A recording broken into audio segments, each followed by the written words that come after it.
Chibuzo was Gege's uncle. He was the younger brother of Gege's father, Obinna.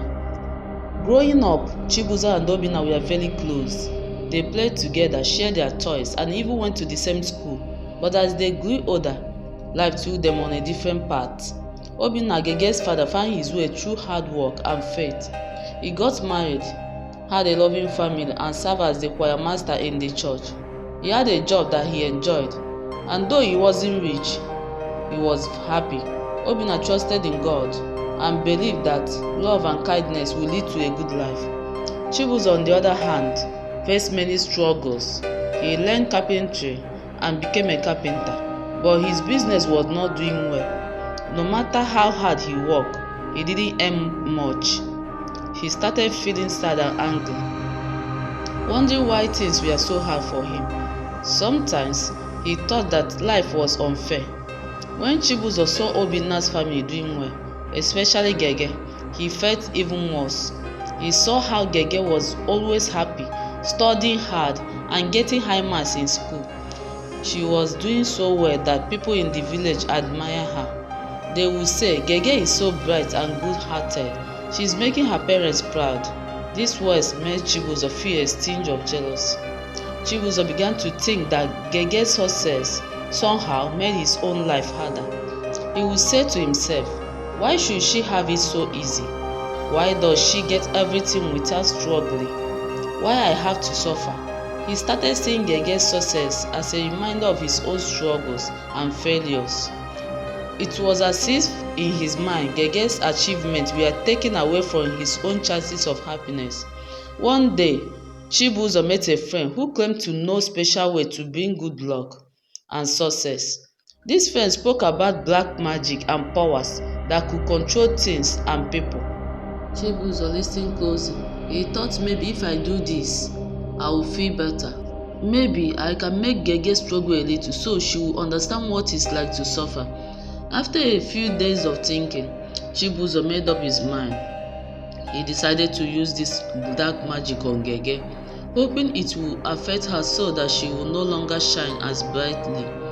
He didn't want to hurt her physically, but he wanted her to feel trouble, just like he did. And so one night, filled with anger and envy, Chibuzo carried out his plan. He used the magic, setting a curse on Gege, hoping it would stop her from doing well and feeling happy. He believed this would bring him peace, but Chibuzo didn't know that his actions would only lead to more pain and suffering for both Gege and himself.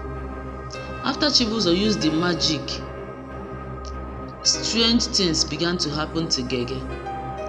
At first, she didn't notice any long. She continued to go to school, study hard, and make her family proud. But soon, something embarrassing started happening to her at night. Gege began to wet the bed. She would go to sleep just like any other night. But by morning, she would wake up to find her bed soaked. She felt so ashamed and confused. Gege had never had this problem before. She was a grown girl, and this was something that usually happened to small children. She couldn't understand why it was happening now. At first, Gege tried to hide it.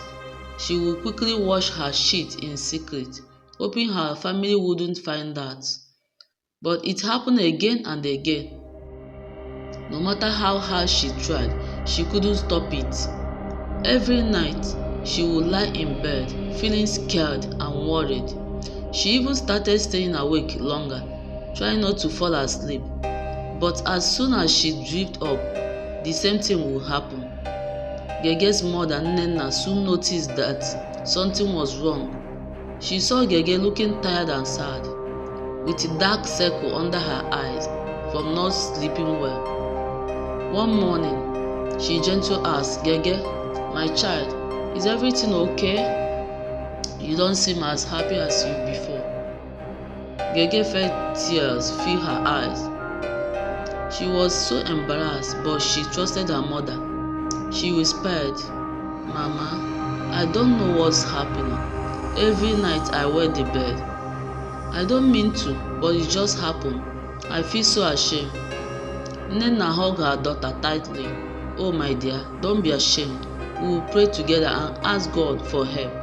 Nothing is big for God to handle," she said, her voice soft and comforting.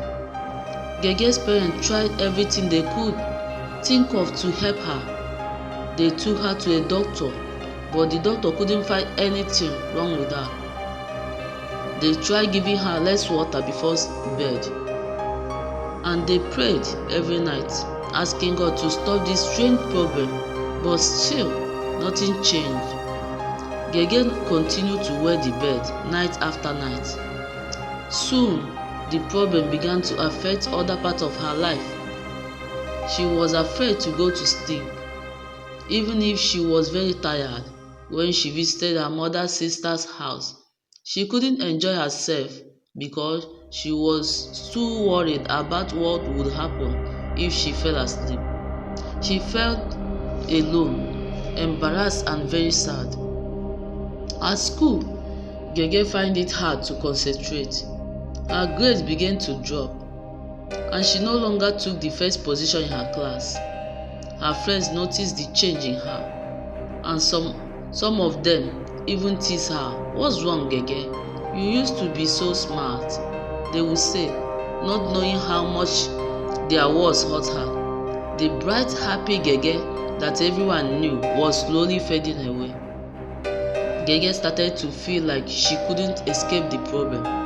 No matter where she went, even when she went to church, even she closed her eyes to pray or rest for a moment, she worried that she would embarrass herself. She became more and more quiet, keeping to herself and avoiding people. Her parents could see her pain, but they didn't know what more they could do. All the while, her uncle Chibuzo watched from a distance. He saw how Gege was struggling, and for a while he felt pleased. He thought that his plan had worked and that now Gege knew what it felt like to suffer. But he didn't realize how much pain he had caused, or that his action would come back to hurt himself someday. Gege struggled with faith amidst shame. As the days passed, Gege became more and more trouble. The bedwetting continued, and she began to feel like there was no way out. She started to wonder why God was allowing this to happen to her. Gege had always been taught to trust in God, to believe that He was good, and that He would protect her. But now, she couldn't understand why He hadn't helped her. One evening, after a long day of feeling sad and embarrassed, Gege sat alone in her room. She looked out the window and saw the stars twinkling in the sky. "God, why is this happening to me?" she whispered. "I try to be good. I study hard. I go to church. I pray. Why is this happening? I don't know what to do anymore." She felt so tired, but in her heart and in her body. The shame of wetting the bed every night was wearing her down. She was afraid of what people might think of her, and she was afraid that her family might be disappointed in her. She knew they loved her, but she couldn't help feeling like something was wrong with her. The next day, her mother noticed Gege's sadness. Nnenna sat her down next to her and gently asked, "Gege, my dear, what is bothering you? You have been so quiet lately." Gege wiped away a tear and said, "Mama, I don't understand. Why is this happening to me? I don't know what to keep going. I feel like God has forgotten me." Nnenna took Gege's hand and looked into her eyes. "Gege, my child, sometimes we face hard time, but remember, even when we don't understand, God is always with us. He loves you, and He will never leave you. We may not know why this is happening, but we must trust Him." Gege felt a small bit of hope in her mother's words, but it didn't take away the pain. She still felt afraid to sleep at night, and she was ashamed to be around others. Gege began to wonder if her life would always be like this. At night, when her parents prayed together, Gege would kneel down beside them, but her heart wasn't fully in it. She wanted to believe that God would help her, but she felt too broken to have faith. She would close her eyes and try to pray, but the fear and shame made it hard for her to focus. She would pray for God to stop the bedwetting, but each time she went to sleep, the same thing would happen. The next morning, she would feel even more disappointed in herself. Her father Obinna noticed Gege's struggle. One evening, he asked her, "Gege, have you been praying like we always do? Have you been trusting God?" Gege nodded, but her voice was quiet. "I've been praying, Papa, but I don't feel like my prayers are being heard."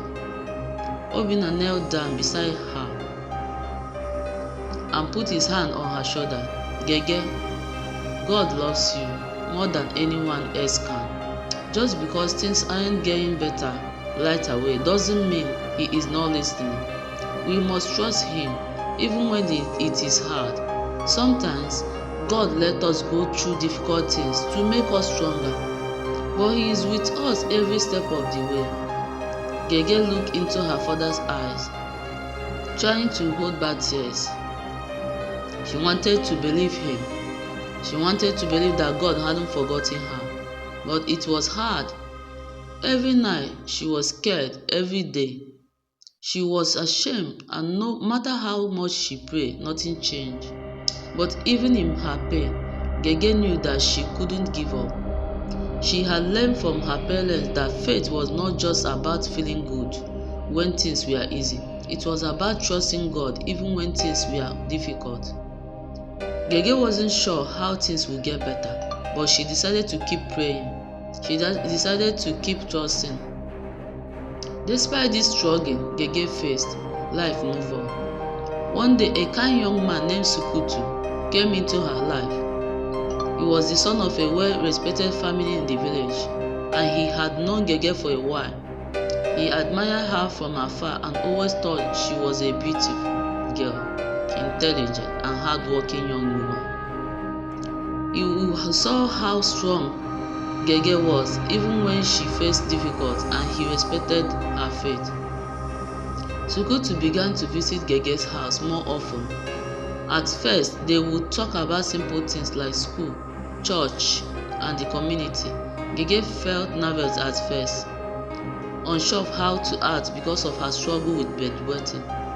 She was afraid to open up about it to anyone, especially not to a man who might want to marry her one day. But one time, Sukutu's gentle nature and kind words made her feel comfortable. One day, Sukutu asked to speak with Gege's father, Obinna. He respectfully asked for permission to marry Gege. Obinna smiled and said, "Sukutu, I can see that you care for my daughter. If you truly love her, I give you my blessing. But remember, marriage is a serious commitment. You must be ready to support a lover in good times and bad." Gege's mother Nena also gave her blessing, but quietly worried. She knew that Gege was still dealing with the bedwetting problem, and she feared that it might cause problem in Gege's marriage. But she trusted that God would guide them through whatever happened. At first, Gege was hesitant. Once Sukutu knew about her bedwetting, he might not want to marry her. How could she share such an embarrassing secret? She loved Sukutu, but she didn't want to shame him or disappoint him. After praying about it, Gege decided to be honest with him. One evening when they were sitting together, Gege took a deep breath and said, "Sukutu, I need to tell you something very important. I've been having a problem for a while now. I wet the bed at night. I'm so ashamed of it, but I want you to know the truth before we go any further." Sukutu listened quietly, his face serious. He took Gege's hand and gently said, "Gege, I love you for who you are. This problem doesn't change how I feel about you. We will face it together, and I believe God will help us through it. Gege felt a huge weight lift off her shoulder. She had feared that Sikutu might leave her, but instead he showed kindness and understanding. They both agreed to marry, trusting that God will help them through their challenges.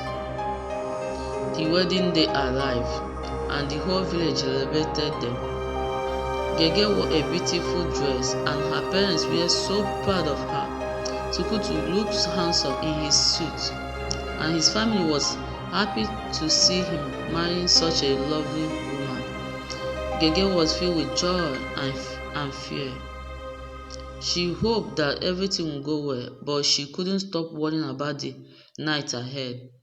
That night, after the wedding celebration, Gege and Sikutu went to their new home. Gege was nervous, but she tried to stay calm. She prayed silently, asking God to help her. She wanted this new chapter of her life to be full of love and happiness. But when Gege fell asleep, the same thing happened again. She woke up in the middle of the night and realized with horror that she had wet in bed. She felt so embarrassed and ashamed. How could she face her husband now? What would he think of her? The next morning, when Sikutu saw what happened, he didn't get angry, he didn't shout or complain. Instead, he smiled at her gently and said, Gege, don't be ashamed. We will walk through this together. This doesn't change anything between us. But Gege was crushed.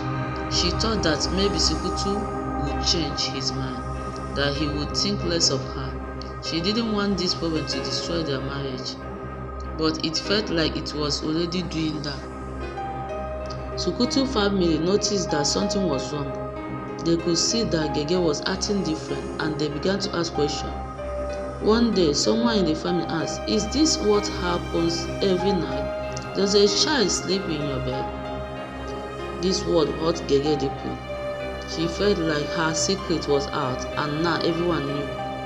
Her husband Sikutu tried to comfort her, but things became harder. The bedwetting problem started to cause tension in their marriage.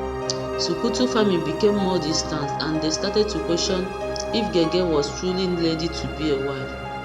They began to suggest that maybe Gege wasn't the right match for Sikutu. Eventually, the stress became too much for Sikutu. The love they shared slowly faded. And after some time, Sikutu made a difficult decision. He told Gege that he could no longer stay in the marriage. He left, and Gege was heartbroken. After Sikutu left, Gege's heart was broken. She couldn't understand why everything seemed to fall apart. She had prayed, trusted God and hoped for the best. But now, she was alone. She had to leave her husband's house, and return to her parents' home. When Gege arrived back at her parents' home, her mother Nenna and father Obinna were waiting for her. They could see the sadness in her eyes and the weight of disappointment on her face. Gege didn't have to say a word. They knew what happened. Her mother embraced her tightly. "Oh, my child," she said, her voice filled with love. "I know this is hard for you, but remember, we love you. God still has a plan for your life, and this is not the end." Gege's heart ached, and she shared everything that had happened. "Mama, Papa, I failed. I couldn't be the wife Sikutu needed. I'm ashamed. I've let you down." Her father Obinna took her hand in his hand and said gently, "Gege, my daughter, you have not failed. You are still our precious girl. This situation is hard, but it is not your fault. We will trust God to heal you and restore what was lost. We will not give up on you." Nena nodded and added, "We will fast and pray. Gege, we will call on the God of Abraham, Isaac, and Jacob to intervene. He is able to do the impossible. Your healing is coming." Gege felt a small spark of hope as she looked into her parents' eyes. They believed in her, even when she couldn't believe in herself. She decided that she would not give up. She would trust God, no matter how difficult the road ahead seemed. That evening, the family gathered for prayer. Obinna led the prayer, his voice steady and filled with faith. God, we know that you are a God of miracles. You are the same God who healed the sick, made the blind see, and brought the dead back to life. We ask you to heal Gege. We know that she is going through a hard time, but we trust in your power. We believe that you will deliver her from this curse and restore her to wholeness. As they pray, Gege closed her eyes and joined in. She asked God for forgiveness and for healing. Lord, I know I am not perfect, but I trust you. I don't know why this is happening, but I believe that you can change my situation. Please help me. The family prayed for hours, calling on the name of God and asking him for intervention. They fasted, giving up for food to focus on God, seeking God's way. Gege felt a sense of peace and comfort during those days, knowing that her parents were standing with her in faith. But even so, the pain and shame still lingered in her heart. 3 months passed since Gege returned home, and during this time, something miraculous was happening. Gege's health began to improve. She no longer felt the same fear of sleeping at night. Slowly but surely, the bedwetting stopped. Every night she would sleep soundly, and when she woke up, she would find that the bed was dry. Gege couldn't believe it. She was so grateful to God for answering her prayers. The breakthrough came on the very day that her uncle, Chibuzo, the one who had used the black magic on her, experienced a life-changing accident. Chibuzo had been working on a 2-story building, doing some carpentry work, when he suddenly fell from the top. He landed hard on the ground, and it was clear that he had been seriously injured. Chibuzo was rushed to the hospital where doctors worked to save his life. After a long time in the hospital, Chibuzo woke up, but he found that he couldn't see well, and his bladder had been damaged in the fall. He could no longer control his urine, and he would constantly wet himself, even without warning. The pain and the embarrassing he felt were unbearable. As Chibuzo lay in the hospital, he realized that he was suffering in the same way he had caused Gege to suffer. He began to understand that his actions had been wrong, and that his use of black magic had hurt his knees. He realized that the curse he had put on Gege had come back on him. He was in deep regret. After 3 months of suffering, Chibuzo finally confessed to his brother, Obinna, "I am the one who caused Gege suffering." He said, his voice weak, "I used black magic on her, but now I have suffered too. I can't control my own body. I see now that I was wrong. Please forgive me." Obinna listened in silence, his heart heavy. He had always believed that vengeance was not his to take. He knew that God would deal with those who wronged his children. But hearing his brother's confession stirred something in his heart. "Chibuzo, I forgive you," Obinna said softly. "But more than that, I will pray for you. God can heal your body just like he healed Gege. You must turn to him and ask him for forgiveness." Back at home, Gege was also experiencing a change. Her bed had remained dry for weeks, and she could finally sleep without fear. She knew that God had answered her prayer. She was healed, and the curse that had once controlled her life was now broken. Word spread quickly in the village that Gege had been healed. Even her husband Sukutu heard about it. He was filled with regret and shame for leaving her. He visited Gege's family, asking for forgiveness. "Gege, I'm sorry. I shouldn't have left you. I see now that God has healed you. Please forgive me." Gege looked at him, her heart full of love and forgiveness. She had learned the power of forgiveness through everything she had gone through. "Sukutu," she said softly, "I forgive you. God has healed me, and I believe He can heal us both. We can start again.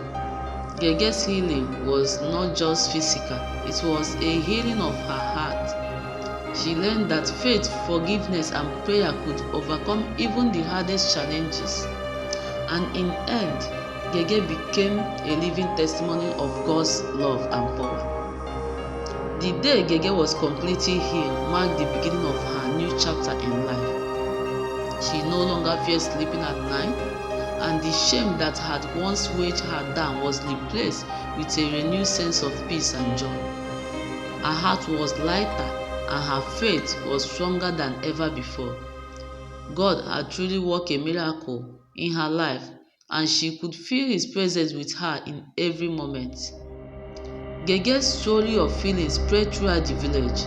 People came to her asking how she had overcome her struggles. They wanted to know how she had trusted God even when it seemed like there was no hope. Gege shared her testimony with them, speaking of the power of prayer, faith, and forgiveness. One day, as she was sitting outside her parents' house, Sukutu came to visit her. His eyes were filled with regret and his voice was filled with sincerity. Gege, he said softly, I have come to ask for your forgiveness again. I know I left you when you needed me the most, but now I see that God has healed you, and I realize I made a terrible mistake. I want to try again, if you will allow me. I want to stand by your side no matter what. Gege looked at Sukutu and saw the genuine repentance in his eyes. Her heart softened, and for the first time in a long while, she felt a glimmer of hope for their future. She had forgiven him long ago, but seeing his humility and desire to make things right brought peace to her heart. I have forgiven you, Sukutu, Gege said with a gentle smile, and I believe that God has a purpose for both of us. If you are willing to work with me, to trust God and build our marriage on His love and grace, then I am ready to start again. Sukutu's eyes filled with gratitude as he knelt before her. Thank you, Gege. I promise I will never take you for granted again. We will build a strong marriage, one that honors God, no matter the challenges we may face. With that, Gege and Sukutu decided to renew their commitment to each other. They sought guidance from their parents and church leaders, making sure that their marriage would be founded on faith, prayer, and mutual respect. They understood that marriage was not just about love, it was about standing together through the trials and trusting God's plan. Gege's parents, Obinna and Nnenna, rejoiced at the news of their renewed commitment. They had always believed that God had a plan for their daughter's life, and they were overjoyed to see her healed, both physically and emotionally. They knew that this was just the beginning of a beautiful journey for Gege and Sukutu. In the month that followed, Gege and Sukutu grew closer.